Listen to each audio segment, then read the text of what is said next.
এই নিজামুদ্দিন ভাই এত সুন্দর একটা প্রোগ্রাম দিল ইমামদেরকে নিয়ে এবং একটা সম্প্রীতির বার্তা দিল, কি আমি ছোট্ট করে খালি একটা কথাই বলবো, এই মঞ্চ থেকে পশ্চিমবঙ্গ তথা ভারতবর্ষের সমস্ত চক্রান্তকারী তাদের কাছে মেসেজ গেল যে তোমরা যতই চেষ্টা করো না আমাদের হিন্দু মুসলিম ভাই ভাইয়ের যে ঐক্য এটা নষ্ট করতে পারবেন না। কাজী নজরুল ইসলাম লিখেছিলেন, একই বিনতে দুইটি কুসুম হিন্দু মুসলমান, মুসলিম তার নয়নমণি, হিন্দু যে তার প্রাণ। আমার দুটো প্রাণ এখানে আছে।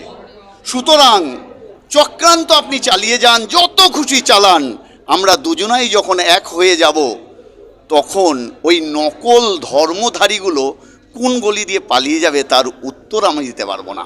তবে একটা কথাই বলবো, আজকে প্রমাণিত হলো ভারতবর্ষে যে যতদিন পর্যন্ত ভারতবর্ষ থাকবে ততদিন আমরা এই ভাই ভাই এক হয়ে থাকব। তাদের চক্রান্তকে একদম ধুলোই মিশিয়ে দেবো, তাহারই আওয়াজ আজ থেকে শুরু হলো।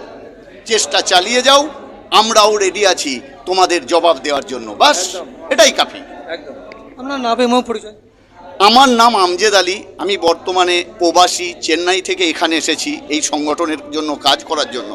তবে আমি চাই আমাদের ভারতবর্ষে সমস্ত ধর্মের মানুষরা তাদের স্বাধীনভাবে ধর্ম পালন করুক, সে যে ধর্মের লোকেরাই হোক না কেন।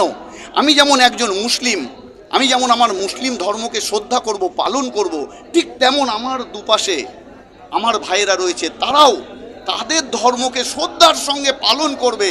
সেই রাস্তা তৈরি করার দায়িত্ব হচ্ছে কিন্তু আমাদের, এটাকে ভেঙে দেওয়ার দায়িত্ব নয়। যখন আমরা একসঙ্গে থাকব তখন আমাদের ভারতের ক্ষমতাও একসঙ্গে গাছের মতো শক্ত হবে। কিন্তু যদি আমরা ভেঙে টুকরো টুকরো হয়ে যাই তাহলে আপনারা লক্ষ্য করবেন সেই শুকনো ডালটার প্রতি যে গাছের একটা ডাল কেটে দিলে কি হয়। আসলে এরা রাজনৈতিক চক্রান্তকারী। এরা করছে কি, নিজেদের স্বার্থ সিদ্ধির জন্য আমাদের এই দু ভাইকে আলাদা করার চেষ্টা করছে কেবল, বাকি আর কিচ্ছু নয়। এরা আজকে আমাদের কাছে আছে, কালকে আবার অন্য জায়গায় গিয়ে এই বিষ ছড়াবে। আসলে এরা বিষধর প্রাণী, মানুষ রূপী বিষধর প্রাণী। এরা সমাজে এমন বিষ ছড়াতে চায় যেটা সমাজ যখন এই বিষে জর্জরিত হয়ে যাবে তখন ও মজা লুটবে। তাই আমি আজকে এখান থেকে চ্যালেঞ্জ করছি, তোমার ওই আশা কোনো দিন আমরা পূর্ণ হতে দেব না যতদিন পর্যন্ত আমরা এই ভাই ভাই এক হয়ে আছি, বাকি আর কিচ্ছু নয়।